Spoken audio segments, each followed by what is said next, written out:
ಕೈ ಬಿಡೇನು, ಕೈ ಬಿಡೇನು, ಆ ಮಾತು ಹೇಳಿದ ತಾ ಹೇಳಿದ ನಲ್ಲವೇ. ನಾ ಕೈ ಬಿಡೇನು, ನಾ ಕೈ ಬಿಡೇನು, ಆ ಮಾತು ಹೇಳಿದ ತಾ ಹೇಳಿದ ನಲ್ಲವೇ. ಯೇಸು ಕೈ ಬಿಡನು ದೈನಂದಿನ ಸತ್ಯವೇದ ಅಧ್ಯಯನಕ್ಕೆ ನಿಮ್ಮೆಲ್ಲರನ್ನು ಆಹ್ವಾನಿಸುತ್ತೇನೆ.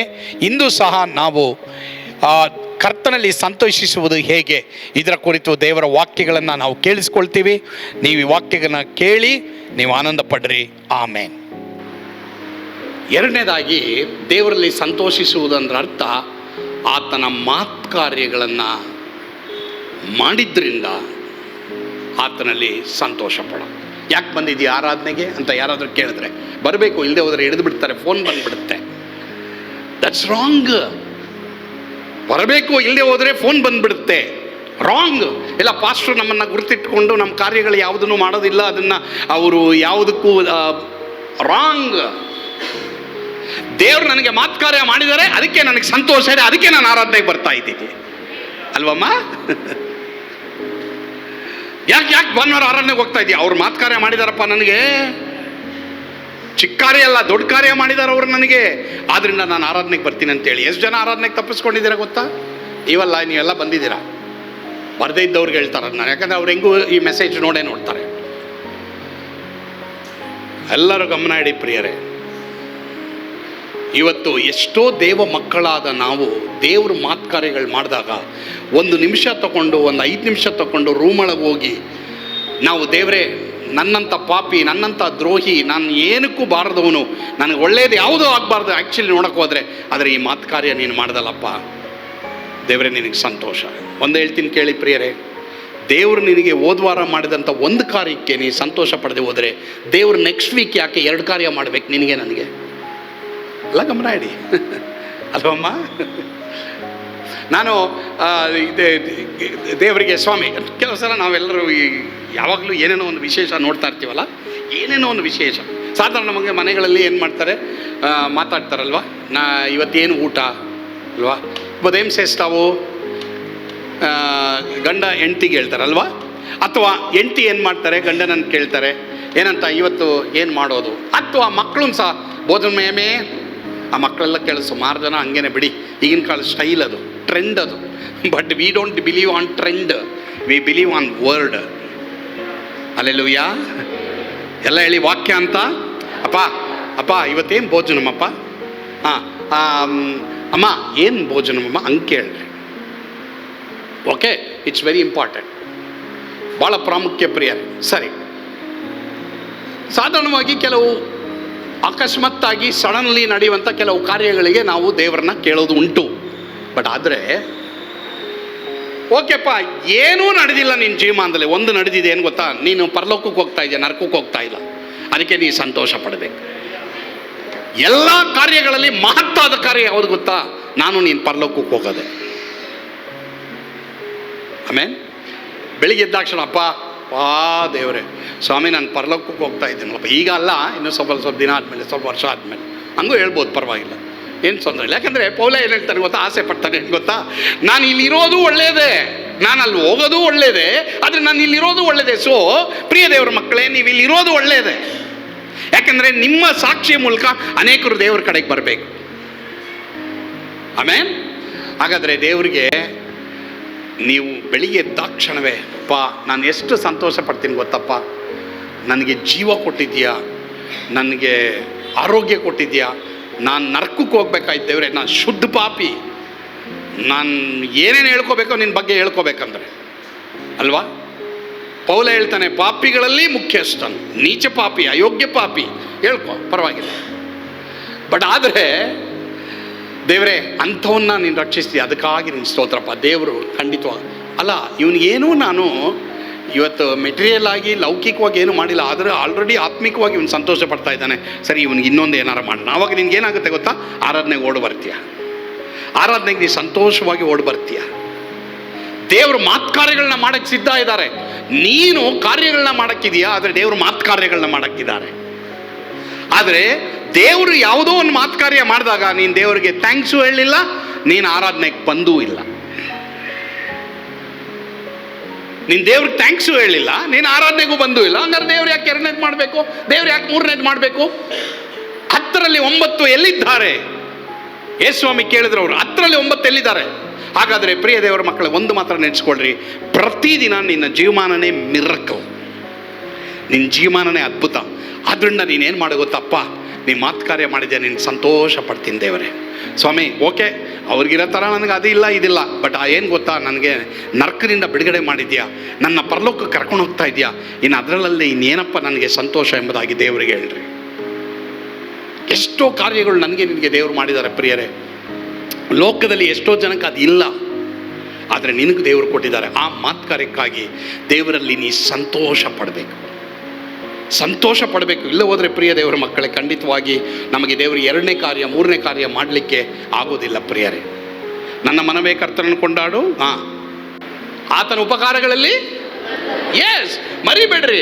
ದೇವರೇ ಯೋಚನೆ ಮಾಡಿ, ನಿಮ್ಮ ಬಗ್ಗೆ ಯೋಚನೆ ಮಾಡಿ, ನೀವು ಹಾಕೊಂಡಿರೋ ಬಟ್ಟೆ ಬಗ್ಗೆ ಯೋಚನೆ ಮಾಡಿ, ನಿಮಗಿರುವಂಥ ಆರೋಗ್ಯದ ಬಗ್ಗೆ ಯೋಚನೆ ಮಾಡಿ, ನಿಮಗೆ ದೇವರು ಕೊಟ್ಟಿರುವಂಥ ಮನೆಯ ಬಗ್ಗೆ, ಗಾಡಿಗಳ ಬಗ್ಗೆ, ನಿಮ್ಗೆ ಕೊಟ್ಟಿರುವಂಥ ಕೆಲಸದ ಬಗ್ಗೆ, ಸಂಬಳದ ಬಗ್ಗೆ, ಅದೆಲ್ಲದಕ್ಕೂ ಮಿಗಿಲಾಗಿ ದೇವರೇ ನಮ್ಗೆ ಒಳ್ಳೆ ಚರ್ಚ್ ಕೊಟ್ಟಿದ್ಯಪ್ಪ, ಎಲ್ಲದಕ್ಕೂ ಮಿಗಿಲಾಗಿ ದೇವರೇ ನಾನು ನರಕಕ್ಕೆ ಹೋಗ್ಬೇಕಾಯ್ತಪ್ಪ, ನನಗೆ ಪರಲೋಕ ಕೊಟ್ಟಿದ್ಯಲ್ಲಪ್ಪ, ಅದಕ್ಕಾಗಿ ಸ್ತೋತ್ರ ಅಂತ ಹೇಳ್ತಾರ್ರಿ. ನೀವು ಹೇಳ್ತಾರಮ್ಮ, ಹೇಳ್ತಾರ್ರಿ. ಹೌದು, ಜೀವಮಾನದಲ್ಲಿ ಕಷ್ಟ ಯಾರಿಗಿಲ್ಲ, ತೊಂದರೆ ಯಾರಿಗಿಲ್ಲ, ಕಣ್ಣೀರು ಯಾರಿಗಿಲ್ಲ, ದುಃಖ ಯಾರಿಗಿಲ್ಲ, ವೇದನೆ ಯಾರಿಗಿಲ್ಲ. ಸ್ತ್ರೀಯರಲ್ಲಿ ಹುಟ್ಟಿದ ಮನುಷ್ಯರೊಳಗೆ ಎಲ್ರಿಗೂ ಸಂಕಟ ಇದೆ, ಎಲ್ರಿಗೂ ಕಣ್ಣೀರಿದೆ. ಅವರವರ ತರಗತಿ ಬೇರೆ ಅಷ್ಟೇ. ಒಬ್ಬನು ನರ್ಸರಿಯಲ್ಲಿ ಇರ್ತಾನೆ, ಒಬ್ಬನು LKG ಇರ್ತಾನೆ, ಒಬ್ಬನು UKG, ಒಬ್ಬರು 10th, ಒಬ್ಬರು ಡಿಗ್ರಿ, ಒಬ್ಬರು ಇನ್ನೂ ಏನೇನೋ ಇದಲ್ವಾ, MCOM, PhD ಎಲ್ಲ ಇದೆ. ಸೊ ಆ ರೀತಿಯಲ್ಲಿ ಎಲ್ರಿಗೂ ಎಲ್ಲ ರೀತಿಯಲ್ಲೂ ಕಷ್ಟ ಇದೆ. ಯಾರಿಗಿಲ್ಲ ಇವತ್ತು ಕಷ್ಟ, ತೊಂದರೆಗಳು, ಸಮಸ್ಯೆಗಳು ಅಲ್ವಮ್ಮ? ಆದರೆ what is the common factor ಎಂಬುದಾಗಿ ನಾವು ನೋಡುವಾಗ, ಅಪ್ಪ ನಾನು ನರಕಕ್ಕೆ ಹೋಗ್ತಾ ಇಲ್ಲಪ್ಪ, ಅದಕ್ಕಾಗಿ ನಾನು ಸಂತೋಷ ಪಡ್ತೀನಿ. ಇದೆಂಥ ಒಂದು ಅದ್ಭುತ ಅಂದಾಗ ದೇವರೇನು ಮಾಡ್ತಾರೆ ಪ್ರಿಯ ದೇವರ ಮಕ್ಕಳೇ? ಖಂಡಿತವಾಗಿ ನಿಮಗೆ ಈ ಲೋಕದಲ್ಲಿ ಆಯಾ ಕಾಲಕ್ಕೆ ಏನು ಬೇಕೋ ಅದನ್ನು ಖಂಡಿತವಾಗಿ ದೇವರು ಸಿದ್ಧಪಡಿಸಿ. ಕಣ್ಣು ಕಾಣಲಿಲ್ಲ, ಕಿವಿ ಕೇಳಲಿಲ್ಲ, ಅದರ ಭಾವನೆಯ ಹೃದಯದಲ್ಲಿ ಹುಟ್ಟಲಿಲ್ಲ. ದೇವರು ತನ್ನನ್ನು ಪ್ರೀತಿಸುವವರಿಗಾಗಿ ಸಿದ್ಧ ಮಾಡಿರುವಂಥದ್ದೆಲ್ಲವನ್ನು. ದೇವರನ್ನ ಪ್ರೀತಿ ಮಾಡ್ತಾ ಇದ್ದೀವ ನಾವು? ಒಂದು ಪ್ರಶ್ನೆ ಕೇಳ್ತೀನಿ, ನಿಮಗೆ ನೀವೇ ಉತ್ತರ ಕೊಡಿ. ಪ್ರೀತಿಯಿಂದ ಬಂದಿದೆಯಾ ಅಥವಾ ಪ್ರೀತಿ ನೋಡ್ಕೊಂಡು ಬಂದಿದೆಯಾ? ಪ್ರಿಯರೇ, ಈಗ ನೀವು ಕೇಳಿಸ್ಕೊಂಡ್ರಲ್ಲ, ಯಾಕೆ ನಮ್ಮ ಇಷ್ಟಾರ್ಥ ನೆರವೇರ್ತಾ ಇಲ್ಲ ಎಂಬುದಾಗಿ ಅನೇಕ ವೇಳೆ ನಾವು ಅಂದ್ಕೊಂಡಿದ್ದೀವಿ. ಇದಕ್ಕೆ ಕಾರಣ ಒಂದು ವೇಳೆ ಕರ್ತನಲ್ಲಿ ನಾನು ನೀನು ಸಂತೋಷಿಸದೆ ಇರುವುದೇ. ಆತನ ವಾಕ್ಯದಲ್ಲಿ, ಪ್ರಾರ್ಥನೆಯಲ್ಲಿ, ಆತನ ಆಜ್ಞೆಗಳಲ್ಲಿ, ಆತನ ಆಲಯದಲ್ಲಿ, ಹೀಗೆ ಹಲವಾರು ಕಾರ್ಯಗಳು ನಾವು ಆತನ ವಿಷಯದಲ್ಲಿ ಸಂತೋಷ ಪಡ್ತಾ ಇಲ್ಲ. ಆದ್ದರಿಂದಲೇ ನಮ್ಮ ಇಷ್ಟಾರ್ಥ ನೆರವೇರ್ತಾ ಇಲ್ಲ ಎಂಬುದಾಗಿ ನಾವು ಈಗ ತಿಳ್ಕೊಂಡು ಪಶ್ಚಾತ್ತಾಪಪಟ್ಟು ಆತನ ಬಳಿಗೆ ಬರೋಣ. ಆತನನ್ನು ನಮ್ಮ ಜೀವಿತದಲ್ಲಿ ಮೊದಲನೇ ಸ್ಥಾನದಲ್ಲಿ ಇಡೋಣ. ಆಗ ಖಂಡಿತವಾಗಿ ಆತ ನಮ್ಮ ಎಲ್ಲ ಇಷ್ಟಾರ್ಥಗಳನ್ನ ನೆರವೇರಿಸೋರಾಗಿದ್ದಾರೆ. ಪ್ರಾರ್ಥನೆ ಮಾಡೋಣವಾ? ಪರಮ ಪ್ರೀತಿಯುಳ್ಳ ತಂದೆಯಾದ ದೇವರೇ, ಹೌದಪ್ಪ, ನೀವು ಹೇಳಿದಿರಪ್ಪ ನಿನ್ನ ವಾಕ್ಯದಲ್ಲಿ, ಮೊದಲು ದೇವರ ರಾಜ್ಯಕ್ಕಾಗಿ ನೀತಿಗಾಗಿ ತವಕ ಪಡಿರಿ, ಅವುಗಳ ಕೂಡ ಇವೆಲ್ಲ ದೊರಕು ಎಂಬುದಾಗಿ. ಹೌದಪ್ಪ, ಅನೇಕ ವೇಳೆ ನಿನ್ನನ್ನು ದೂರ ಇಟ್ಬಿಟ್ವಪ್ಪ ದೇವರೇ, ಪಾಪವನ್ನು ಬಿಟ್ಟು ಜೀವಿಸದೆ ದೇವರೇ ಅಪ್ಪ ತಂದೆಯಾದ ದೇವರೇ, ಪಶ್ಚಾತ್ತಾಪ ಪಡದೆ ಪಾಪದೊಂದಿಗೆ ನಾವು ಜೀವಿಸ್ಬಿಟ್ವಪ್ಪ. ನಮ್ಮನ್ನು ಕ್ಷಮಿಸು ದೇವರೇ. ಇನ್ಮೇಲೆ ಎಲ್ಲ ಕಾರ್ಯಗಳಲ್ಲಿ ನಿನ್ನನ್ನು ಪ್ರಥಮ ಸ್ಥಾನದಲ್ಲಿ ಇಡುವ ಹಾಗೆ ನಮ್ಮೆಲ್ಲರೂ ಕೃಪೆ ಕೊಡು. ಆ ರೀತಿ ನೀವು ಮಾಡ್ತೀಯ, ಅದಕ್ಕಾಗಿ ಸ್ತೋತ್ರಪ್ಪ.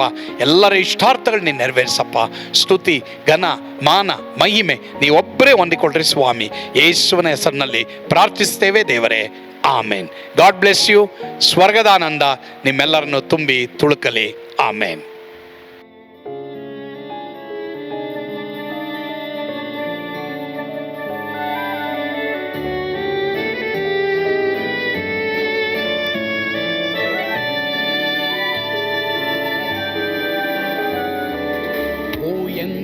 ಅದ್ಭುತವಾದ ದಿನ, ನಾನೆಂದಿಗೂ ಮರೆಯೇನು.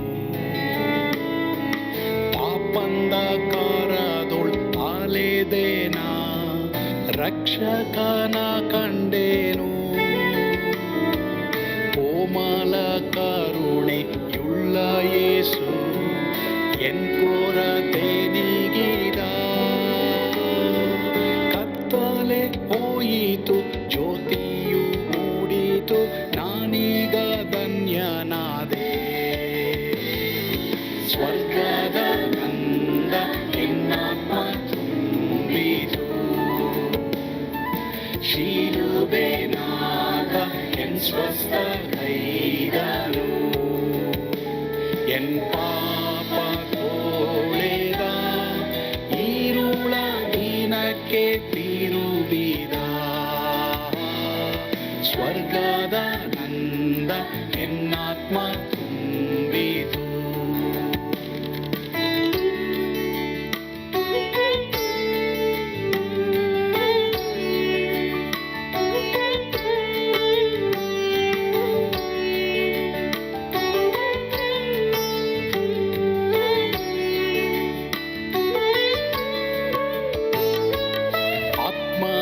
ನೂತನ ಜನ್ಮದಿಂದ ದೇವಪುತ್ರನಾದೇನು.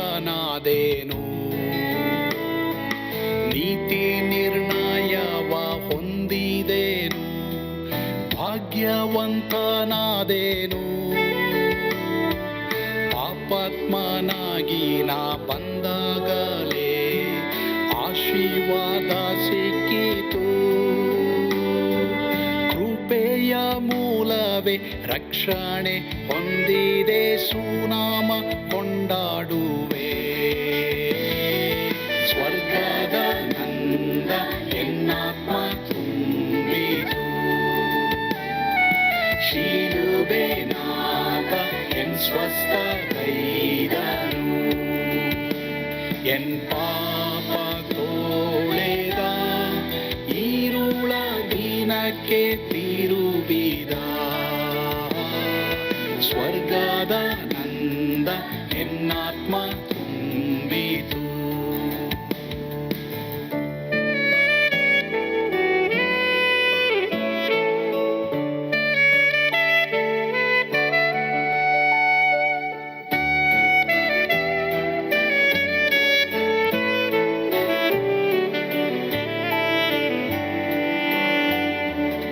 ಅನಂತ ನಿರೀಕ್ಷೆ ಏನಾಗಿದೆ, ಕಾಲವು ತೀರಲಾಗಿ. ಸ್ವರ್ಗದ ಭವ್ಯ ಬಿಡಾರದಲ್ಲಿ ನಿತ್ಯವಾಗಿ ಇರುವೆ.